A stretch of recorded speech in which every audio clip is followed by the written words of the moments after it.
Assalamualaikum warahmatullahi wabarakatuh. Bismillahirrahmanirrahim. Alhamdulillahirabbil alamin. Allahumma shalli wa sallim ala sayyidina Muhammadin. Alhamdulillah, Bapak Ibu jemaah muliakan Allah Subhanahu wa taala. Selalu kita bersyukur nikmat Allah sampai sekarang alhamdulillah masih kita gunakan untuk berbagai manfaat dunia dan akhirat kita. Mudah-mudahan nikmat-nikmat Allah Subhanahu wa taala membuat kita semakin baik, membuat kita semakin bertambah taat, bertambah hidayah, semakin dekat kepada Allah Subhanahu wa taala. Amin ya rabbal alamin. Salawat teriring salam kepada Rasulullah sallallahu alaihi wasallam. Semoga kita semua di akhirat di antara umat yang layak berkumpul bersama Nabi Muhammad sallallahu alaihi wasallam. Amin ya rabbal alamin. Baik, malam ini kita bahas tentang salat jamaah secara hukum fikih di dalam mazhab Imam Syafi'i. Salat jamaah ini maksudnya adalah salat yang dilakukan oleh seorang imam dengan seorang makmum atau lebih. Bila salat itu sudah dilakukan bersama lebih dari satu orang, disebut berjamaah. Maka makmumnya bisa banyak. Boleh jadi makmumnya cuma satu orang, dua, tiga, atau lebih. Bisa laki-laki, bisa perempuan. Makmumnya nanti bisa dalam masjid, bisa bersambung keluar masjid. Dan jumlah yang tak terbatas. Kemudian Bapak Ibu rahmati Allah Subhanahu wa taala, salat jamaah ini adalah salat yang disunnahkan oleh syariat atau salat yang berasal dari hukum syariat. Penjelasannya dari hukum syariat, dari dalil syariat. Ayat Al-Quran dan hadis Nabi yang menjelaskan. Sehingga ketika kita salat jamaah, apa legal formalnya? Dari mana kita dapatkan salat jamaah itu disuruh oleh syariat? Ayat Al-Quran dan hadis Nabi yang menjelaskan. Di antara ayat itu adalah surah An-Nisa 102. Wa idza kunta fihim fa aqamta lahumus shalah faltakum ta'ifatun minhum ma'ak. Ketika terjadi perang, Nabi dan sahabat salat khauf. Saat salat khauf itu Nabi dan sahabat tetap salat berjamaah. Salat khauf itu salat dalam kondisi tak biasa. Sehingga kondisi jamaah dibuat sebagian standby. Kalau ada yang menyerang, sebagian salat normal. Sehingga bergantian jamaah itu rukuk dan sujud. Dalam kondisi perang, Nabi dan sahabat berjamaah.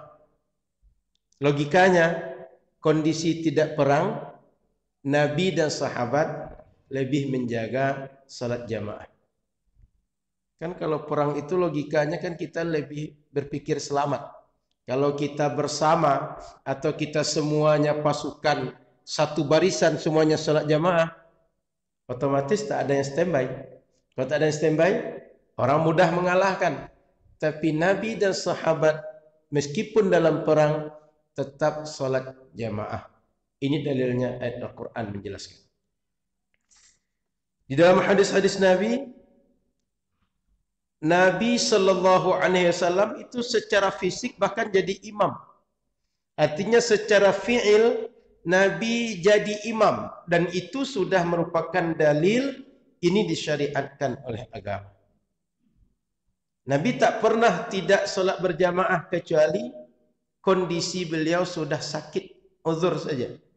Selama sehat, normal, mampu untuk berjamaah dengan sahabat, Nabi berjamaah. Bahkan di akhir hayat saat beliau sakit masih mau berjamaah dengan sahabat yang akhirnya dilanjutkan oleh sahabat Abu Bakar As-Siddiq. Maka Bapak Ibu yang dirahmati Allah Subhanahu wa taala, fi'il Nabi, perbuatan Nabi menunjukkan sunnahnya salat jamaah.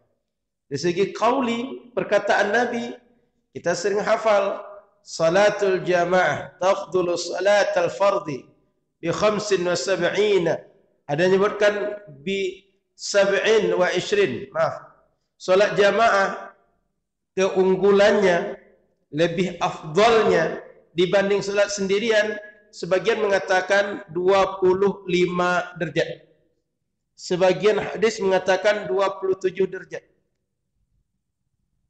Artinya tidak sama pahala orang berjamaah dengan orang salat sendirian. Beda.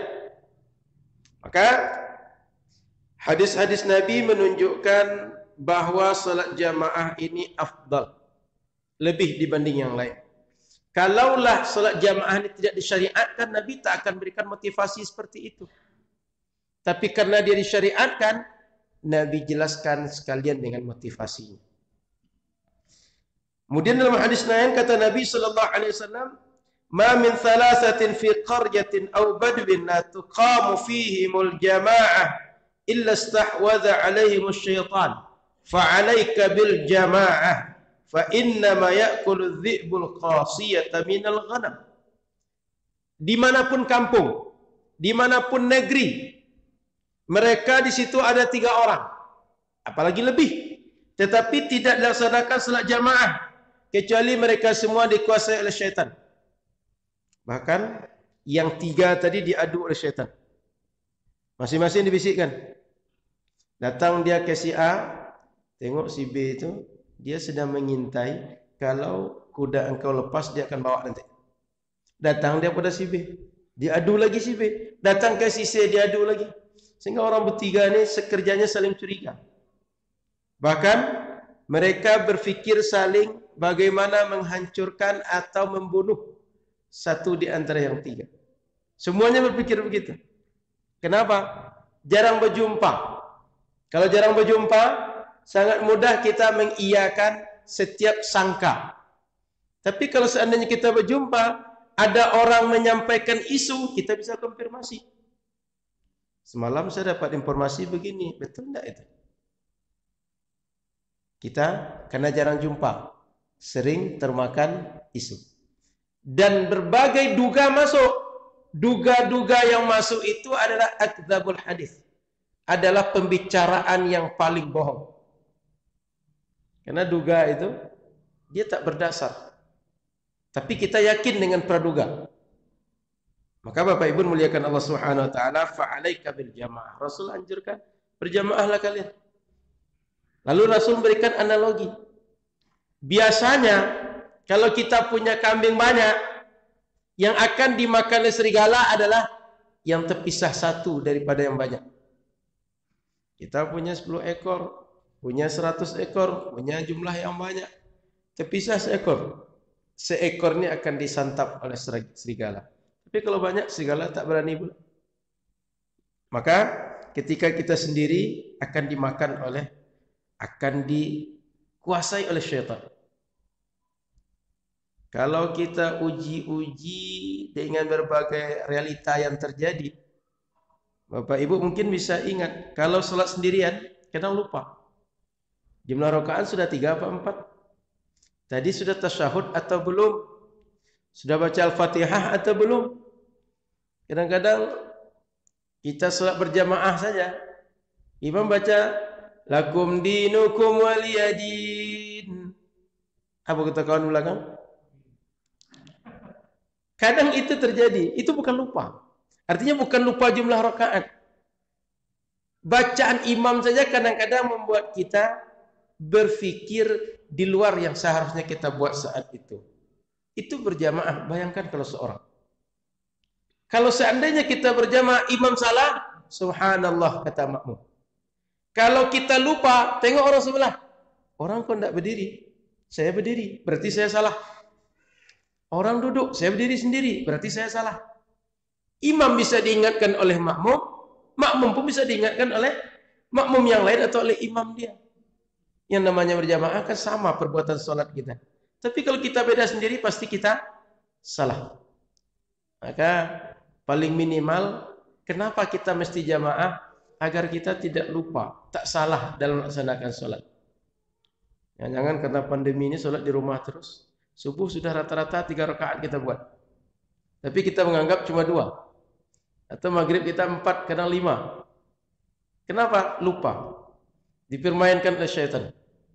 Apalagi kita sikit-sikit webinar, sikit-sikit daring, Sehingga kerja kita sibuk, otak sudah capek oleh layar. Akhirnya ketika sholat, tidak lagi khusyuk. Maka jumlah rakaat tak lagi hafal. 2 apa 3. Setiap sholat begitu terus. Ini rukuk lagi apa sujudnya? Pikir itu terus. Kenapa? Dipermainkan oleh syaitan dan kita tak ada yang mengingatkan. Maka Bapak Ibu rahmati Allah, perlu kita ingat, kadang-kadang orang sholat seorang menjadi 27 kali lipat pahalanya gara-gara ada orang sebelahnya 1 orang saja. Tapi kalau seandainya tak ada 1 orang tadi, pahala 1 kali lipat. Maka berharga betul kita berteman ini. Berharga betul kita bertetangga. Berharga betul kita punya jamaah. Berharga betul kita hidup bermasyarakat. Kenapa? Banyak hal yang kita buat dengan berjamaah beda nilai kalau kita kerjakan sendirian. Contoh sholat jamaah.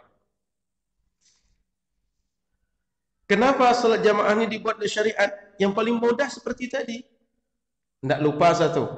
Yang kedua, kalau seandainya setiap orang sholat di rumah terus, kira-kira kapan kita akan berjumpa dengan tetangga kita? Sudah tabiat kita sengaja datang ke rumah tetangga sebelah. Assalamualaikum, apa kabar? Itu agak tabu di kita. Tapi kalau ada acara, barale, walimahan, khitanan, atau berbagai acara, datang kita. Cuma kalau sengaja, jarang. Sehingga kalau setiap umat Islam tidak sholat jamaah, setiap orang sibuk dengan apa yang ada di rumah dan urusan pribadi masing-masing, kapan akan tahu dengan tetangga?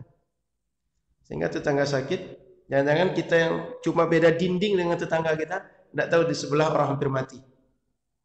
Yang dibutuhkan cuma segelas air. Tapi karena tak ada yang tahu, dia meninggal karena segelas air tadi. Itu sederhananya. Butuh kita kepada orang lain. Maka Nabi SAW paham betul tabiat manusia. Mereka ini butuh untuk bersama dengan yang lain. Kalau seorang, dia butuh kepada orang, tapi tak ada media untuk menghubungkan satu dengan yang lain. Sehingga sholat jamaah ini banyak faedahnya secara imaniah, secara sosiologi masyarakat, dan banyak lagi. Minimal itu di antara hikmah kenapa kita mesti sholat jamaah. Kemudian apa hukum melaksanakan sholat jamaah secara hukum fikih? Minimal ada 3 pandangan ulama tentang hukum melaksanakan sholat jamaah. Yang pertama, mengatakan sholat jamaah fardu ain. Maknanya setiap orang kalau sholat 5 waktu mesti berjamaah. Kalau tak berjamaah, dia tidak sah sholat dia. Yang kedua, fardu kifayah. Sehingga bila ditegakkan sholat jamaah di masjid di suatu kampung atau di tempat yang dikenal merupakan tempat berkumpulnya orang satu kampung, sudah dianggap satu kampung tadi menggugurkan kewajiban fardu kifayah sholat jamaah. Yang ketiga, mengatakan sunnah muakkadah. Dari 3 pendapat hukum ini, semuanya mengajak kita berupaya mengoptimalkan diri hadir sholat jamaah. Karena sunnah muakkadah ini sunnah yang sangat dianjurkan. Fardu kifayah di awalnya sudah fardu. Berarti ini penting. Sudah itu fardu ain. Kalau fardu ain setiap orang tidak sah sholat dia kecuali berjamaah. Anggap kita pandang sholat jamaahnya dengan sunnah muakkadah. Ini juga tak selayaknya ditinggalkan. Apalagi kalau dipandang dengan fardu ain. Lalu kenapa pendapat para ulama ini beda-beda dalam menghukumi fardu ain, fardu kifayah dan sunnah muakkadah? Karena banyak dalil yang menjelaskan tentang salat jamaah. Di antara dalil itu adalah bahwa di dalam salat berjamaah Nabi SAW kadang-kadang menjelaskan sebuah ancaman tapi tak beliau laksanakan ancaman itu. Contoh, ketika Nabi salat subuh dengan sahabat, dia tanya, si fulan mana? Ketika tak nampak ada berapa orang tak salat subuh, Lalu Nabi SAW ancam. Kata Nabi, aku akan bakar rumah orang-orang yang tak melaksanakan salat berjamaah. Sampai sekarang, pernah tidak kita mendapat keterangan Nabi bakar betulan rumah orang itu? Tidak ada. Tapi Nabi mengancam, iya. Ini menunjukkan bahwa perintah Nabi, larangan Nabi, tidak otomatis kalau perintah maknanya wajib, larangan otomatis maknanya haram. Tapi punya banyak dalalah, banyak indikasi hukum. Maka kadang-kadang kita pun menyuruh begitu. Menyuruh kadang-kadang tujuannya motivasi. Menyuruh kadang-kadang tujuannya memberi peringatan. Menyuruh kadang-kadang tujuannya memberi petunjuk. Menyuruh kadang-kadang tujuannya melarang. Itu banyak. Sesuai dengan konteks ketika kita bicara. Maka dalam hadis dikatakan laqad hamamtu an amara bis salati fatuqam thumma amara rajulan fayusalli bin nas thumma antaliqu ma'i birijal ma'ahum hizamun min hatab ila qaumin la yashhaduna as-salah fa uharriqa alaihim buyutahum bin nar. Nabi menjelaskan begitu. Akan aku bakar, kata Nabi. Tapi tak ada Nabi membakar. Maka para ulama kemudian berdasarkan banyak dalil tentang pelaksanaan salat berjamaah. Bahkan dari hadis yang kita baca tadi cuma menjelaskan keafdalan salat berjamaah dibanding salat munfarid. Maka ulama berdasarkan banyak dalil hadis terkait salat berjamaah menghukumi dengan 3 hukum tadi. Bukan mengira-ngira saja, tapi mengkaji dari setiap redaksional hukum dan konsekuensi dari setiap redaksional hukum. Kemudian Bapak Ibu rahmati Allah Subhanahu wa taala, berjamaah yang dianjurkan oleh syariat itu adalah berjamaah dikerjakan di masjid. Meskipun nanti berjamaah itu bisa dikerjakan di rumah, di kantor, tapi yang dikehendaki oleh syariat yang disebut dengan fardu kifayah dikerjakan di masjid di suatu kelompok masyarakat. Di suatu desa, suatu negeri, suatu kota, satu kabupaten, satu kecamatan. Jadi jangan dikira kalau disebut fardu kifayah kita buat di mana saja, enggak, tapi di masjid. Kemudian Bapak Ibu rahmati Allah Subhanahu wa taala, turunan dari masalah tadi, andaikan ada salat jamaah di masjid, lalu masjid itu jumlahnya lebih dari 1. Ke masjid yang mana satu kita salat? Ada Masjid Al-Muqaddis. Apalagi sini Pak RT yang dekat sini? Nurul Iman. Apalagi? Di Kuba. Apalagi? Anggaplah ada 10 masjid dekat sini. Kemana sebaiknya saya pergi sholat? Semuanya ada jamaah. Para ulama kemudian mengatakan inna salatal jama'atal qalilah fil masjid afdalu minal katsirati fil bait. Yang poin pertama adalah jamaah yang jumlahnya sedikit tapi di masjid lebih baik daripada jamaah yang banyak tapi di rumah. Salatnya di rumah tapi jamaahnya banyak tapi di rumah. Yang satu lagi jamaahnya sedikit tapi di masjid. Lebih afdal dari masjid. Kenapa? Masjid dia memang tempat untuk salat. Sehingga ketika salat di masjid pahalanya lebih besar dibanding di rumah. Yang kedua, kalau ke masjid bisa tahiyatul masjid. Kalau ke masjid setiap langkah dihitung pahala. Kalau ke rumah tidak ada hadis yang menjelaskan. Setiap langkah engkau solat di rumah, engkau dapat pahala 1 derajat. Enggak ada. Tapi kalau ke masjid, setiap kita melangkah ke masjid, 1 pahala. Maka dianjurkan kasratul khuta ilal masjid. Perbanyak langkah menuju masjid. Setiap langkah kita dihitung pahala. Kalau seandainya kita di masjid, selesai kita solat, bisa kita i'tikaf. Sehingga pahalanya tidak akan didapatkan kalau di rumah seandainya kita ingin i'tikaf. Tapi kalau di masjid bisa niat i'tikaf. Maka Bapak Ibu rahmati Allah Subhanahu wa taala, setiap kali masuk masjid sebaiknya niat i'tikaf. Kemudian yang kedua, salat jamaah fi masjidil jiwar. Wa illam yahdhur lakhtallatil jamaah fihi afdalu minal masjidil ladzi yaktsuru fihi an-nas. Kalau ada masjid dekat rumah kita, jamaahnya sedikit. Kemudian kita pergi ke masjid lain yang jamaahnya banyak. Andaikan gara-gara semua orang berpikir demikian sehingga tak ada lagi jamaah di dekat rumahnya, maka solat di tempatnya itu lebih afdal dibanding pindah ke masjid yang banyak jamaahnya. Kalau seandainya semua itu aman, maka secara umum masjid yang lebih banyak jamaah lebih afdal dibanding solat jamaah di masjid yang sedikit jamaahnya.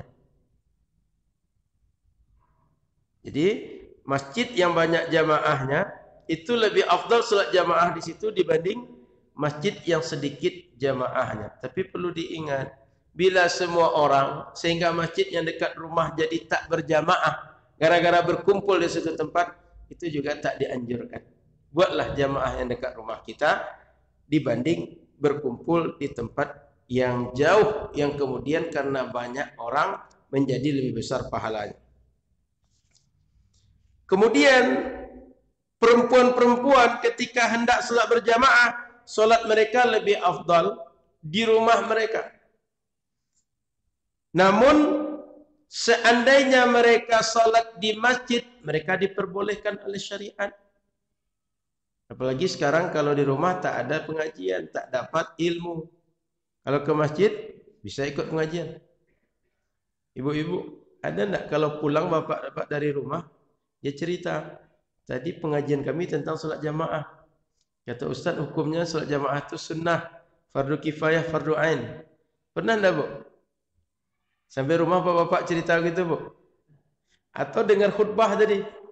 Tadi khatib cerita bahwa Maulid Nabi begini begitu segala macam. Pernah, Bu? Kalau ibu-ibu dia tak ke masjid, bapak-bapak tak cerita tentang ajaran agama. Kira-kira ibu-ibu dapat ajaran agama dari mana? Dari mana, Bu? Jangankan majlis taklim, buat salat jamaah aja tak boleh ke masjid. Dari YouTube. Nonton ceramah Ustaz A, sudah tu dapat lagi tema yang sama Ustaz B. Beda pendapat. Nonton yang satu lagi, berharap dapat solusi. Rupanya tambah banyak beda dia. Semakin banyaklah sengkarutnya. Yang satu mengatakan boleh, yang satu mengatakan tidak boleh, yang satu mengatakan boleh tapi begini.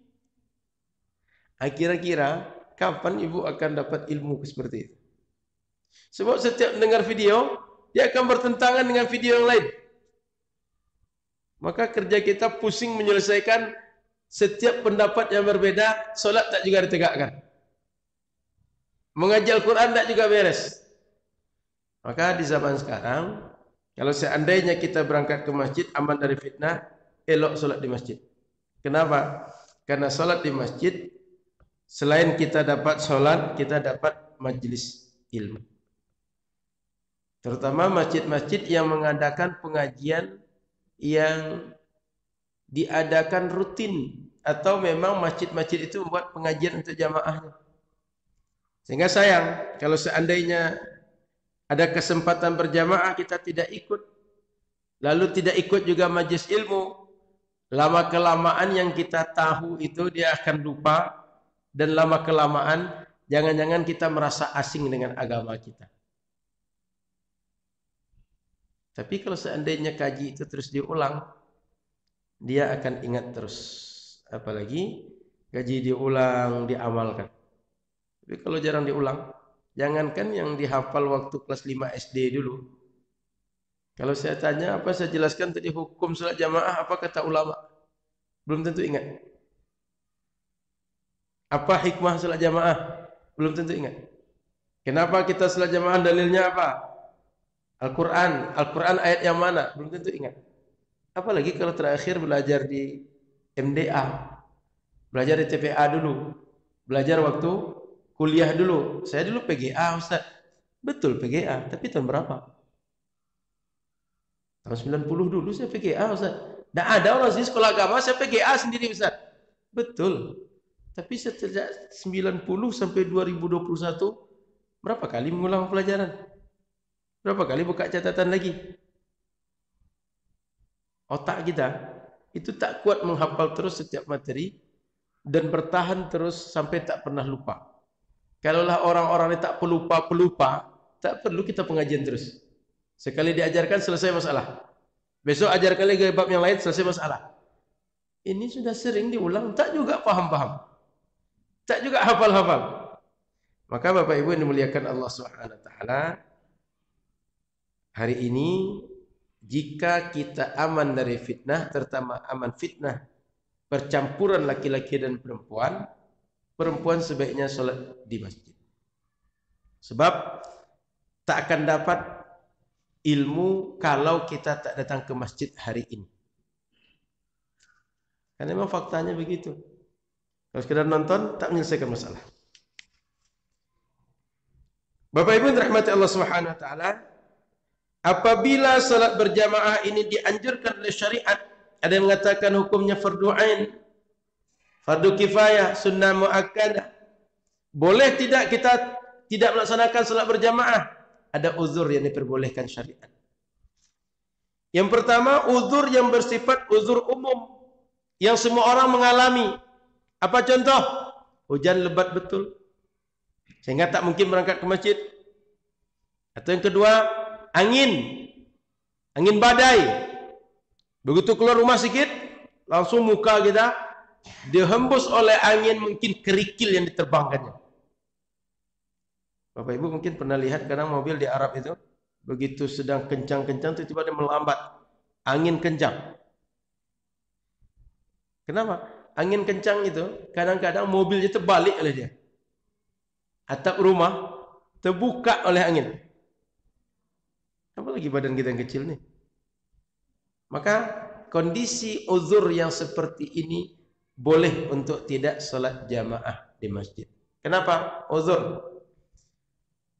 Apalagi contoh yang lain, terjadi banjir atau terjadi listrik mati sementara kita tak bisa berangkat ke masjid kecuali bantuan listrik. Tak bisa melaksanakan salat jamaah di masjid kecuali bantuan listrik.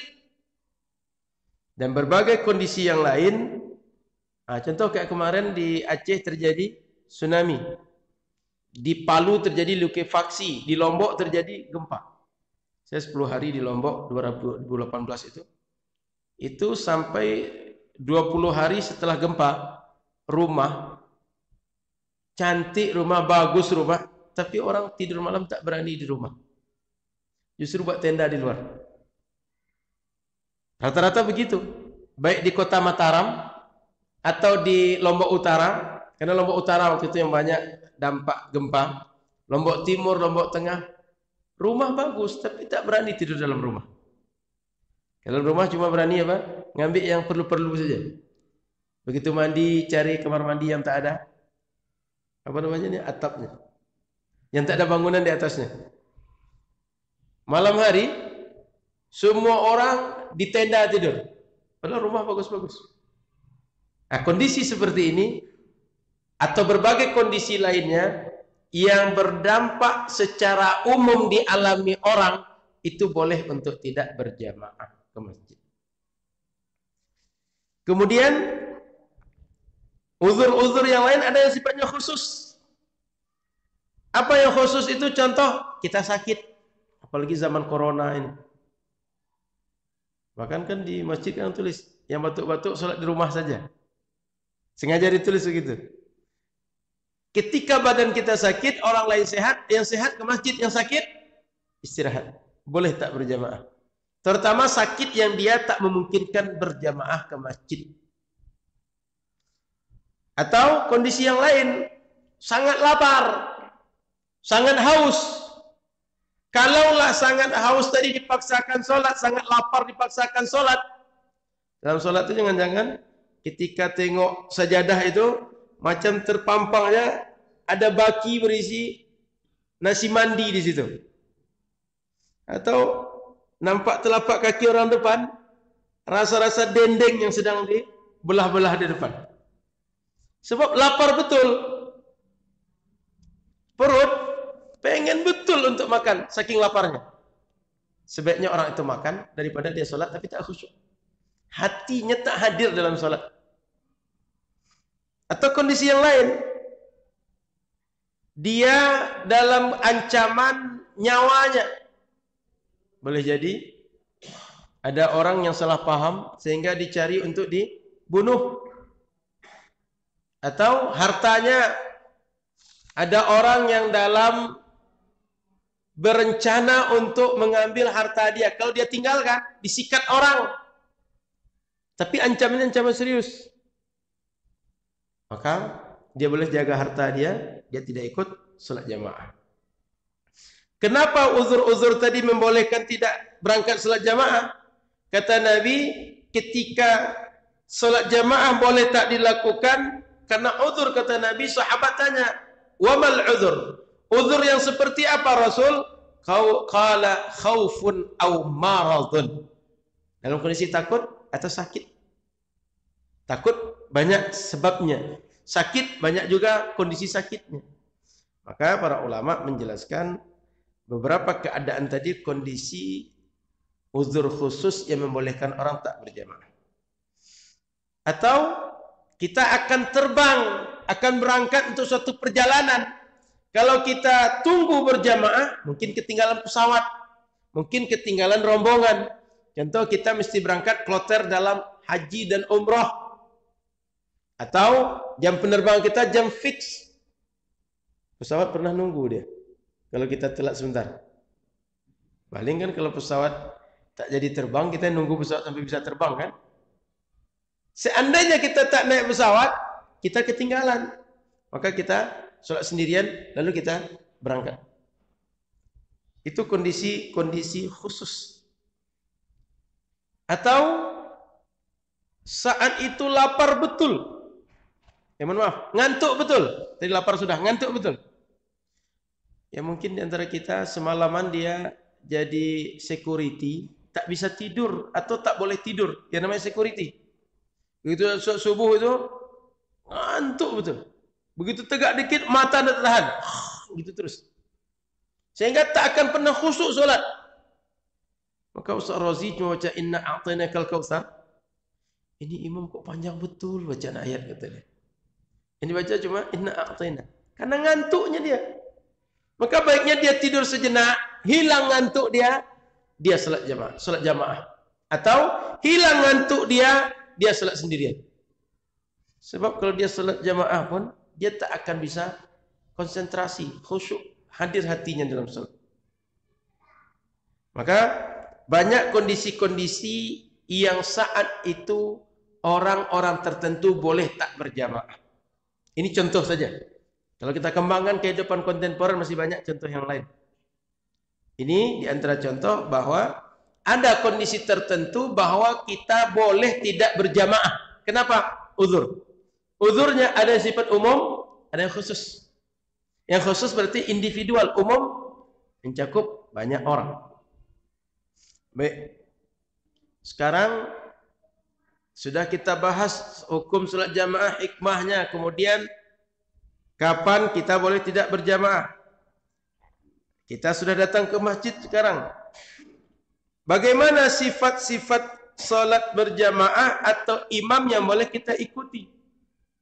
Jadi ketika kita berjamaah dengan orang, bagaimana sifat-sifat imam yang boleh kita ikuti sebagai imam? Satu, alla ya'lam al-muqtadi butlana salata imami. Kita tidak tahu bahwa imam ini salatnya batal atau meyakini salat imam batal. Bagaimana mungkin kita bermakmum kepada orang yang tak kita yakini salatnya sah? Maka kita tak boleh bermakmum kepada orang yang kita ketahui salatnya tidak sah atau kita anggap, kita yakini salatnya tidak sah. Contoh, Kita nampak imam itu di kakinya ada najis. Kita di belakang dia. Menurut Bapak, kalau ada imam bawa najis di kakinya, nampak secara kasat mata najis itu, sah atau tidak sholat dia? Tidak sah. Kenapa? Syarat sah sholat mesti suci badan, pakaian, dan tempat. Imam ada najis. Bila kita yakin imam ini sholatnya batal, atau kita sangat menduga sangat kuat duga kita tak sah sholat dia, jangan jamaah dengan dia. Karena tak sehati. Yang sehati ya kadang-kadang tak terima jamaah dia, apalagi tak sehati. Maka tidak boleh kita bermakmum dengan orang yang kita yakini salatnya batal. Yang kedua, imam yang kita ikuti dia tidak sedang bermakmum kepada orang lain. Kalau dia makmum, kenapa kita pula jadikan dia imam? Mending jadi makmum bersama dengan dia. Maka imam yang kita ikuti, dia diikuti oleh orang-orang yang sholat bersama dengan kita. Dan dia tak mengikut orang lain. Sehingga kalau Ustaz Razi jadi imam, dia tak bermakmum kepada orang lain. Tapi dia jadi ikutan kita. Maka tak boleh bermakmum dengan orang yang bermakmum kepada orang lain. Logikanya, kalau dia bermakmum, mending kita sama bermakmum dengan dia. Daripada jamaah pula kepada dia. Apa gunanya ada dua imam dalam satu berjamaah seperti tadi. Yang ketiga, ayyakunal imamu la talzamu i'adatus salah. Apabila kita bermakmum kepada imam, sebaiknya imam itu bukan orang yang salatnya mesti i'adah. Contoh, orang yang bertayamum karena tidak ketemu air. Seandainya ketemu air atau muncul air, anggap Pak, mati air dalam sepekan di kampung kita. Sehingga orang sholat dengan tayamum. Rupanya pas sholat, terdengar suara air. Memang mengalir air. Kalau orang yang bertayamum karena tak bertemu air, lalu air mengalir, dia mesti ulang lagi sholatnya. Nah, kita jangan sholat dengan orang yang mesti ada sholat seperti ini. Tapi bermakmumlah dengan orang yang sholatnya kontan, selesai. Yang keempat, alla yakunal imamu ummiyya wal muqtadi qari'an. Jangan sampai bacaan imam lebih buruk daripada makmum.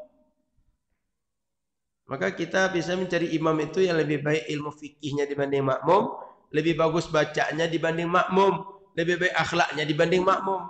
Karena imam itu kita ikuti dalam sholat dan di luar sholat.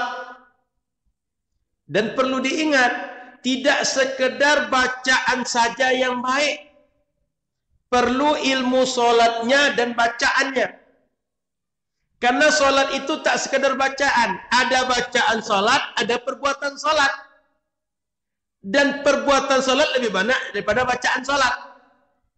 Artinya rukun qauli, rukun yang bersifat ucapan cuma 5. Rukun sholat ada berapa?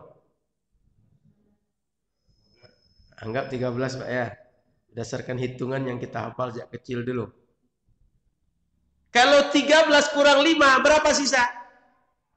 8. Berarti rukun qauli 5, sisanya 8. Lebih banyak rukun fi'li dibanding qauli. Orang yang bagus bacaan, dia akan bagus pada 5 saja. Tapi belum tentu bagus pada 8. Maka perlu imam itu yang dia lebih baik fikih solatnya dibanding jamaahnya.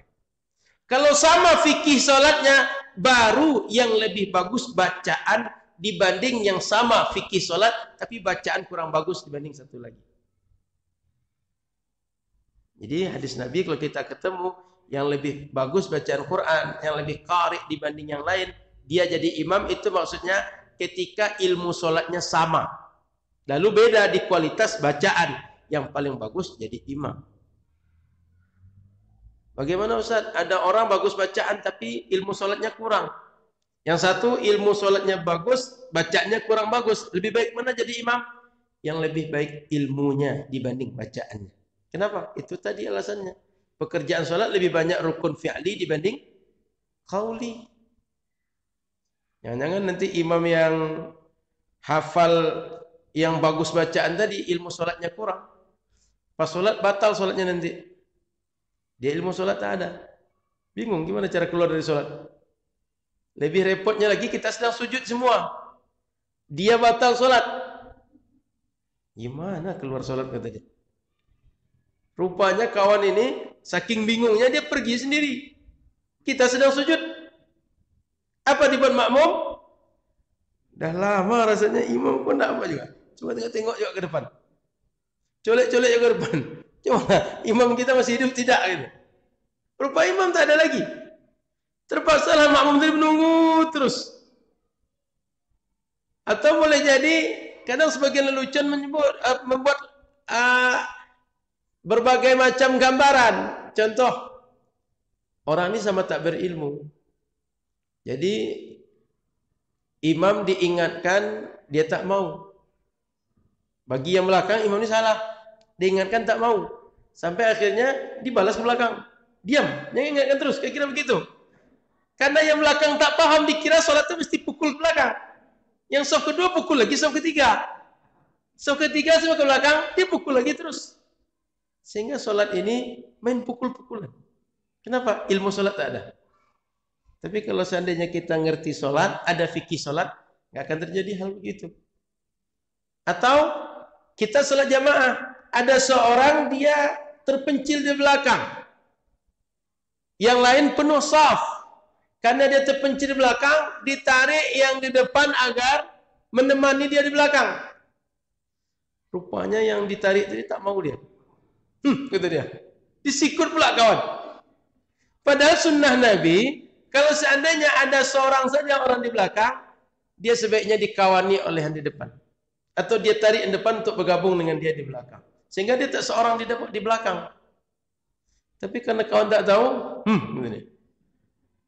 Dianggap orang belakang akan menggantikan posisi dia. Bukan, sunnah Nabi suruh begitu. Karena kurang ilmu. Makanya mesti ilmu sholat ini yang lebih bagus ilmu fikihnya, dia jadi imam dibanding yang lebih bagus bacaan. Itu waktu Isya. Rasa-rasa Isya itu masih 7.40 sekarang.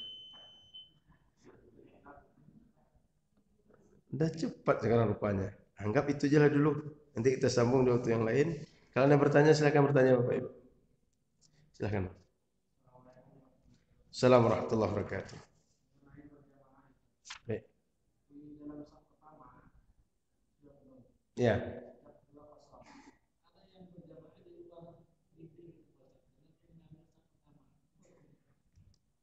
Bapak Ibu yang dirahmati Allah Subhanahu wa taala, bila kita berada dalam masjid, masjid itu kosong, tidak ada suruhannya kita sholat menyambung shaf di luar masjid. Tapi suruhannya adalah dalam masjid. Kapan kita sholat di luar masjid? Kalau masjid penuh. Masjid penuh baru orang membludak keluar. Baru orang naik ke lantai 2. Baru orang kalau ada jalan diisi jalanan. Jadi orang tadi tidak berilmu. Dan tak dapat afdaliyah shaf pertama. Kita dihitung berjamaah itu poin pentingnya adalah karena kesatuan tempat. Itu sebabnya orang yang sholat di radio, sholat dengan imam yang di radio, atau sholat dengan imam yang di TV. Kira-kira imam di TV itu depan kita atau jauh dari kita? Depan kita cuma kan? Kalau kita tengok dari segi layar kan? Depan kita cuma kan? Tapi sah tidak berjamaah dengan imam yang di depan kita tadi itu. Kenapa tidak? Tidak satu tempat. Yang berjamaah itu kita disebut bersama itu satu kafilah kita. Satu kumpulan kita. Itu poin penting berjamaah. Maka orang tadi dia merasa berjamaah padahal sedang memisahkan diri dari jamaah. Maka Bapak Ibu dimuliakan Allah Subhanahu wa taala, tidak sah sholat kita dengan orang yang dalam TV, dalam radio, sebabnya adalah tidak berada satu tempat yang sama. Sehingga kalau sempat di samping masjidnya bang, ada rumah orang, rumahnya tak ada pintu yang menghubungkan, yang terbuka antara rumah dia dengan masjid. Meskipun dia sholat di rumah dia dengan berjamaah imam di sini, dia tak dianggap berjamaah dengan di sini. Kenapa? Sama dengan orang sholat di radio tadi. Sholat orang dengan yang imamnya di TV tadi. Kan seandainya kita menunggu sholat tarawih Masjidil Haram waktu Ramadan itu kan bisa. Beda kita kan 4 jam. Jam 12 kita mulai orang tarawih di situ. Ikut kita sholat 1 juz. Cuma tak dihitung berjamaah, tetap dihitung munfarid. Tidak dianjurkan gitu. Buat saf kedua di belakang. Sudah? Ada lagi? Silahkan, Pak.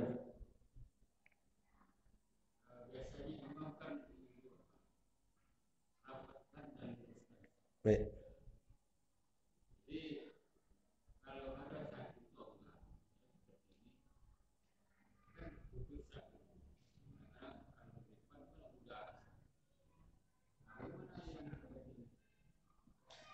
Perlu dipahami bahwa dalam berjamaah itu ada yang menjadi ketentuan sah dan tidaknya berjamaah, ada yang penyempurna. Maka kata Imam istawu atau sawu sufufakum, luruskan. Paham kalimat istawu tadi? Pernah dengar Imam bilang istawu, apa artinya? Luruskan. Maka kalau nanti ketemu dengan kalimat istiwa atau istawa, berarti artinya tak selamanya di atas. Buktinya ada imam bilang istawu atau sawu sufufakum, kalian berada di atas saf, ada begitu? Paham maksud saya? Dalam Al-Quran, dalam hadis Nabi, penggunaan istawa itu banyak. Sehingga jangan berarti setiap istiwa itu artinya Allah di atas langit. Buktinya tadi imam istawu, ya betul? Luruskan kata imam kan? Paham maksudnya? Saya lanjut. Ketika kita rapatkan, luruskan saf, itu kesempurnaan berjamaah, Pak. Bukan menentukan sah dan tidaknya berjamaah kita. Maka apabila ada tiang-tiang dalam masjid, meskipun terputus gara-gara tiang, tetap sempurna saf kita. Kenapa? Ini satu kemestian tiang dalam masjid. Apalagi teknologi yang belum dapat masjid tanpa tiang dalam masjidnya, Pak. Mesti kita ada tiang. Disambung di samping-samping tiang tadi, itu tetap sempurna saf kita. Termasuk anak-anak kita kadang karena kecil, Pak. Di awal dia serius betul nampaknya, paling khusyuk nampaknya. Begitu terdengar kawannya main, dia berlari pula. Atau dia paling waladhdallin amin. Lari dia lagi. Nanti tak kapan dia ingat baru balik lagi. Itu tidak menyebabkan batal jamaah dan putus saf, tapi kesempurnaan saf dalam berjamaah yang tidak terpenuhi. Jadi itu baik, bukan menentukan sah dan tidaknya. Apalagi zaman pandemi ini. Pandemi ini kan masalahnya di antara sebab terjadinya perpindahan virus kalau orang berkerumun, orang berdekatan. Sehingga berdekatan itu bisa menyebabkan hal yang mudarat. Maka hadis Nabi yang menjelaskan rapatkan saf, luruskan saf, sejajarkan saf, itu kondisi normal. Bukan kondisi pengecualian seperti terjadi sekarang. Sehingga kalau ada orang berdalil bahwa kalau kita buat saf renggang itu tempat syaitan, itu kondisi normal, Pak. Kondisi sekarang enggak. Justru harus yang memaksa bergabung itulah, seandainya belum dimungkinkan bergabung, tak dibolehkan bergabung, setannya itulah dia tuh. Bukan tempat setan di tempat yang renggang tadi. Maka Bapak Ibu memuliakan Allah, kondisi yang disebut Nabi bahwa itu tempat setan, tidak boleh kita pisahkan kondisi normal. Kondisi sekarang tidak. Atau kondisi yang nanti boleh jadi ada lagi kondisi lain yang kita tak boleh berkerumun berdekatan. Jadi penyempurna, bukan sah dan tidaknya berjamaah. Mohon maaf, Bapak sudah pernah haji atau umrah? Sering tidak tengok saf di Masjidil Haram, Masjid Nabawi itu berserak? Itu kira-kira sah tidak jamaahnya, Pak? Sah atau tidak? Sah. Sah jamaah mereka. Kadang kita tengok di Masjidil Haram itu, kadang orang cuma malas ke depan saja. Di depan itu kosong, mungkin di sini ke dinding tuh. Tapi mereka berjamaah juga. Atau ada yang tak mau masuk masjid di luarnya, di pagar, bahkan di luar pagar. Dalam masih kosong. Mereka masih berjamaah. Kenapa? Masih satu tempat dan jarak mereka masih ditolerir, dihitung berjamaah. Tapi sempurnaan saf tidak dapat mereka. karena tidak menjalankan yang dianjurkan oleh Nabi Shallallahu Alaihi Wasallam. Sehingga kalau ada anak-anak awalnya dia masuk shaf, kemudian dia bermain, dia tak lagi serius sholat, tetap sah berjamaah, kita tak batal. Saya kira cukup Pak ya. InsyaAllah kita sambung pekan depan tentang pembahasan salat jamaah. Masih banyak berapa ketentuan tentang berimam dalam salat berjamaah. Mohon maaf salah dan kurang. Subhanakallahumma bihamdika asyhadu an la ilaha illa anta astaghfiruka wa atubu ilaika. Assalamualaikum warahmatullahi wabarakatuh.